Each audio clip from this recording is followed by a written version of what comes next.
Wapendwa wasikilizaji wa Radio Tabora FM, karibuni katika tafakari ya neno la Mungu siku ya leo, Dominika ya tarehe 25 mwezi wa 5 mwaka 2025, juma la 6 la Pasaka, mwaka C wa kanisa. Leo mama kanisa anaadhimisha Dominika ya 6 ya Pasaka. Masomo yetu ya leo ni kama ifuatavyo. Somo la kwanza linatoka kitabu cha Matendo ya Mitume sura ya 15 aya ya kwanza hadi ya pili, na ile aya ya 22 hadi ya 29. Wimbo wa katikati, Zaburi sura ya 67 aya ya kwanza hadi ya 5 na ile ya 7. Somo la pili linatoka kitabu cha Ufunuo sura ya 21 aya ya 10 hadi ya 14 na ile aya ya 22 hadi ya 23. Karibuni sasa tuweze kusikiliza somo la Injili. Somo la Injili takatifu ilivyoandikwa na Yohane sura ya 14 aya ya 23 hadi ya 29. Yesu aliwaambia wafuasi wake, "Mtu akinipenda atalishika neno langu, na Baba yangu atampenda, nasi tutakuja kwake na kufanya makao kwake. Mtu asiyenipenda, yeye hayashiki maneno yangu, nalo neno mnalolisikia si langu, ila ni lake Baba aliyenipeleka. Hayo ndiyo niliyowaambia wakati nilipokuwa nikikaa kwenu. Lakini huyo msaidizi, huyo Roho Mtakatifu, ambaye Baba atampeleka kwa jina langu, atawafundisha yote na kuwakumbusha yote niliyowaambia. Amani na waachieni, amani yangu na wapa. Niwapavyo mimi, sivyo kama ulimwengu utoavyo. Msifadhaike mioyoni mwenu, wala msiwe na woga. Mlisikia ya kwamba mimi naliwaambia, naenda zangu, tena naja kwenu. Kama mngalinipenda, mngalifurahi, kwa sababu naenda kwa Baba. Kwa maana Baba ni mkuu kuliko mimi, na sasa nimewaambia kabla halijatokea, kusudi litakapotokea mpate kuamini." Neno la Bwana. Sifa kwako, e Kristo. Tafakari. Mada kuu, Mungu aliye pamoja nasi, ni ishara ya umoja na amani katika Yesu Kristo. Ndugu zangu wapendwa katika Kristo, somo letu la kwanza linatudhihirishia ya kuwa tatizo la kuwapokea wapagani katika kanisa lilikuwa kubwa sana, hasa wakati wa mitume.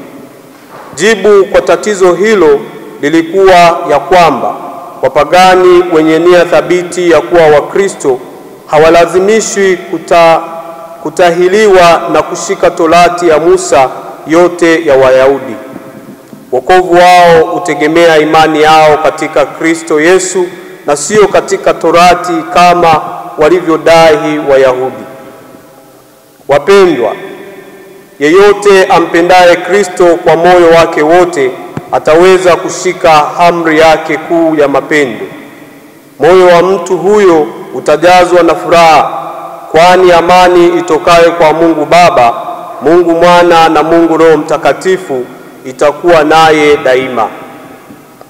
Inatupasa kujua ya kwamba imani ya Kikristo imejengwa juu ya misingi wa mitume.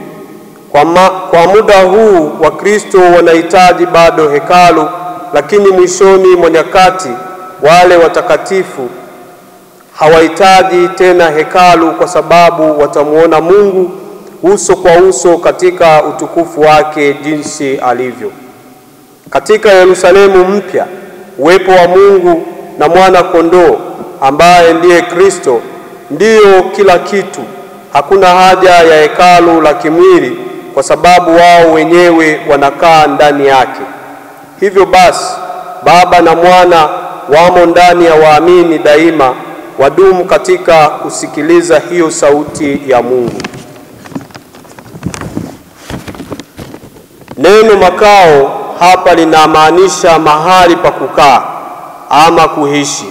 Kwa sababu hiyo, maskani huashiria uwepo wa kudumu wa Mungu pamoja na watu wake katika Yerusalemu mpya. Ahadi ya Yesu ilianza kutimia kwa kiwango kikubwa zaidi katika hali hii ya baadaye. Yesu anasema, amani na waachieni, amani yangu nawapa. Amani hii ni sehemu ya uwepo wake na baraka zake. Katika Yerusalemu mpya, mwanga wa utukufu wa Mungu na mwana kondoo unachukua nafasi ya mwanga wa asili. Uwepo wa Mungu unaleta nuru ya kiroho na hali halisi. Wapendwa, utii kwa maneno ya Yesu ndiyo msingi wa kupokea uwepo wa Mungu.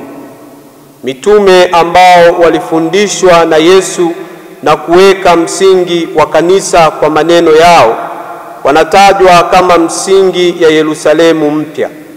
Hii inaonyesha umuhimu wa mafundisho ya Yesu na wale aliowatuma, pia umoja katika imani na matendo. Kanisa la kwanza lilishughulikia suala muhimu kwa kushauriana pamoja na kufikia uamuzi wa pamoja ili kudumisha umoja. Yesu anawapa amani, si mzigo. Injili yake inaleta uhuru. Yatupasa tutambue kuwa wokovu unapatikana kwa neema kupitia imani, si kwa kushika sheria kama vile Wayahudi.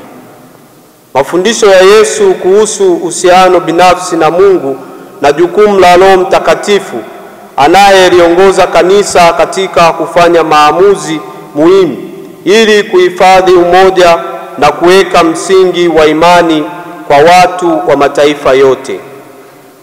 Maamuzi yake lazima kuzingatia kanuni za upendo na uhuru katika Kristo, sambamba na amani ambayo Yesu aliahidi. Roho Mtakatifu, kama alivyoahidi Kristo, ndiye msaidizi wetu katika kuelewa na kutumia mafundisho yake katika muktadha mpya wa kukua kwa kanisa. Hivyo basi, tutaweza kujifunza mambo haya muhimu katika masomo ya Dominika yetu ya leo. Tunajifunza kuwa msingi wa uhusiano wetu na Mungu ni upendo unaodhihirishwa kwa utii kwa mafundisho ya Yesu. Hii hupelekea uwepo wake ndani yetu na pia hutuwezesha kuwa na umoja na waamini wengine. Tunapaswa kumtegemea Roho Mtakatifu kwa uongozi katika maisha yetu binafsi na katika maamuzi ya pamoja kama jamii ya waamini. Yeye hutufundisha, hutukumbusha maneno ya Yesu na hutusaidia kufanya maamuzi yanayompendeza Mungu. Yatupasa kuyachukulia kwa uzito mafundisho yaliyotolewa na Yesu na wale aliowatuma. Haya ndiyo msingi imara wa imani yetu na ndiyo yanapaswa kuongoza maisha yetu. Amani ambayo Kristo anatoa ni ya thamani sana na inatupa nguvu ya kuishi bila hofu na mzigo usio wa lazima. Tunapaswa kuishi katika uhuru ambao Kristo ametupatia.